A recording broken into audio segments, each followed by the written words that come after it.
Karibu Mwanaspoti. Katika upepo wa mafanikio, upepo mwingine wa mashaka na taabu unaanza kuvuma.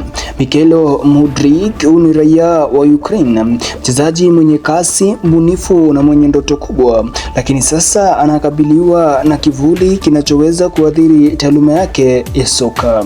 Hapo mwaka jana, Mudryk alipatikana na matokeo chanya ya dawa haramu ya meldonium baada ya vipimo vya kawaida vya ukaguzi wa wanamichezo.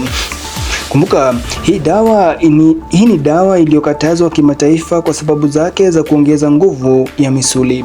Kupitia kwa wakili wake, aliyakanusha madai haya na kudai kuwa huenda uchafuzi wa mazingira au lishe bila kujua ndiyo usuli wa dawa ile katika mwili wake.